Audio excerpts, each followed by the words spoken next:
So I think we've hit somewhat of a pivot point. We've gone from obviously aggressive tightening toward the Fed kind of running into somewhat of a liquidity wall, and now they have to balance financial stability with their attempts at fighting inflation. You kind of have this multi-month window here where liquidity looks okay, but then the big challenge is that when they actually do get to the debt ceiling impasse, however that's resolved one way or another, when the Treasury actually then wants to refill its cash account and wants to, is able to issue debt again, that's a lot of new supply coming onto the market. I would say we're kind of still in this multi-month period, but there's like storm clouds on the horizon.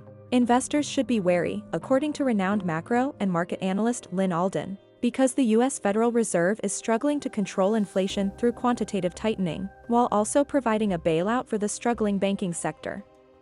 Alden is confident that the debt ceiling will be increased to prevent the disastrous ripple effects of the Treasury defaulting on its obligations.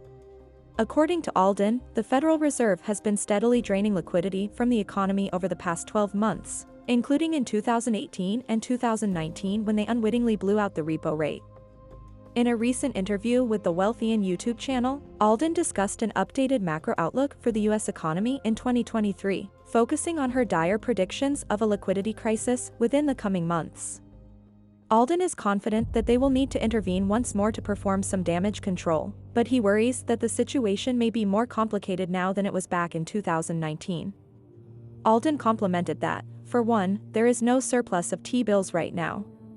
Instead, banks generally and smaller banks in particular are struggling with severe liquidity problems.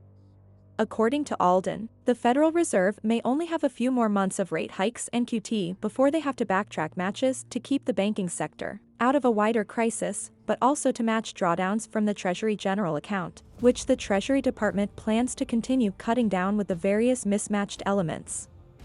Alvin is concerned that a severe liquidity crunch could devastate the economy if the Federal Reserve doesn't act quickly. So I think that's kind of the big story in financial markets is this kind of pivot in liquidity. I think the challenge is that we're still in this kind of stall speed area. So a lot of economic indicators have decelerated without going negative. And so they're either mildly positive, roughly neutral, maybe in some cases mildly negative. And other ones are still pretty strong.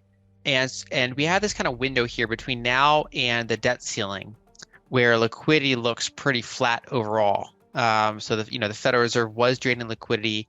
Now it's kind of a messy situation. They're still, on one hand, they're pulling liquidity out with quantitative tightening, but then they're putting even more back in with loans. You have the Treasury General Account is still structurally drawing down its cash reserve as part of its extraordinary measures when it runs into its debt ceiling. And a lot of that's already behind it, but there is still some to go.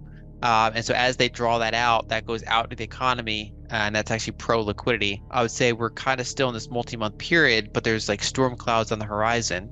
And there's almost two economies, right? So obviously very interest rate sensitive sectors, which is things that are really reliant on debt or issuing tons of equity, ironically. So if you look at the real estate sector, obviously that employs tremendous amounts of debt, and therefore that's very interest rate sensitive. That's obviously been a point of concern both residentially and commercially.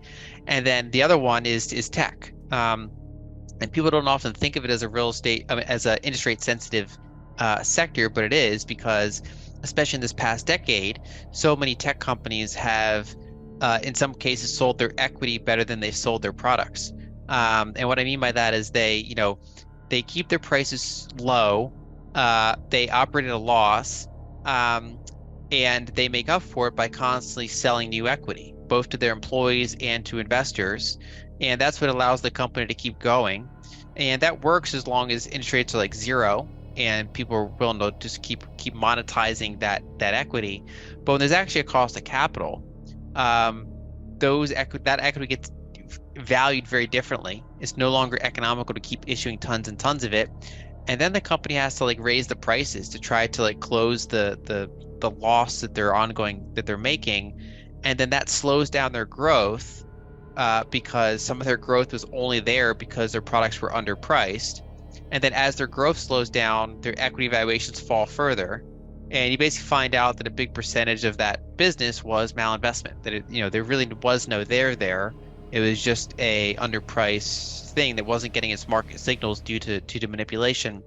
And so those are kind of the two sectors that are obviously most concerning. Whereas you don't really see much stress in the travel industry and the restaurant industry, in certain other parts of the real economy. There's kind of a bifurcated economy. I think it's really concerning for quarter three or quarter four. I think right now we're in a little bit of an eye of the storm, where, like I said, liquidity indicators look okay, looking out a couple months, because you kind of have liquidity being taken out and other liquidity being put in. And the question is, when you get towards the later part of this year, when a lot of these things all coincide to kind of be bad for liquidity and bad for growth, I think that's where storm clouds hit. And how concerned to be partially comes down to how you think people are going to navigate it, right? Because this is an actively managed system, and a lot of it will come down to human decisions. And there's ways to cause a massive liquidity shock, and there's also ways to just kind of like flood it with liquidity, and kind of weaken on the inflation fighting front. And so I think it'll be pretty pivotal decisions by the Fed. I think an instructive period to be familiar with is the repo rate spike of 2019. That was the last time that quantitative tightening ended. The Fed was drawing down their balance sheet in 2018, 2019, and they did so until September 2019 when they caused their repo rate between banks to blow out. And the Fed had to come in and participate in the repo market. But there are a number of us at the time that were pointing out that they were basically, the system was being flooded with T-bills, and the Fed was going to have to start buying some T-bills. And about 3 weeks later, that's what they had to do. And I think we're kind of in a similar environment now, where right now they're still trying to be tight with their actual balance sheet, but then they're offsetting it by loans. And I think they're going to find a time later this year where they're unable to keep doing quantitative tightening. It doesn't mean that they necessarily turn to QE right away, but I do think that at least on one of those liquidity fronts, that quantitative tightening portion, I think that's likely to stop, because there's not much else liquidity that can come from the system. And I think that's the thing that I think they overall kind of basically overestimated how much liquidity is in the system.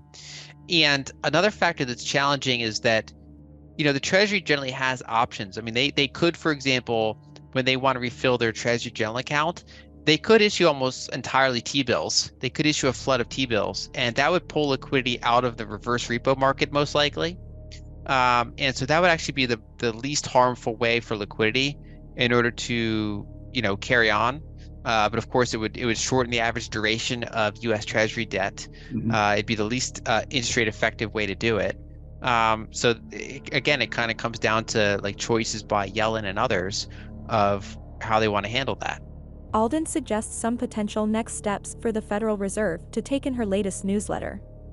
The macro analyst suggests that the Fed avoid hurting small banks while keeping a lid on inflation by taking into account a basket of anti-dollar positions, including gold, oil commodities, emerging markets, and Bitcoin. She also recommends that businesses with deposits in excess of $250,000 move those funds to T-bills or money market accounts.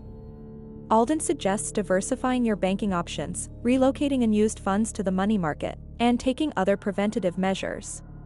What do you think of Lyn Alden's analysis of the U.S. financial market as it stands right now? Please drop your comments and observations in the comments section. Thank you for tuning in to Market Empire, where we aim to provide you with valuable information that can help you navigate the complex world of finance. We hope you found this video informative and insightful. Don't forget to like, comment, and subscribe to our channel for more updates on market trends and investment opportunities. And as always, stay ahead of the game with Market Empire.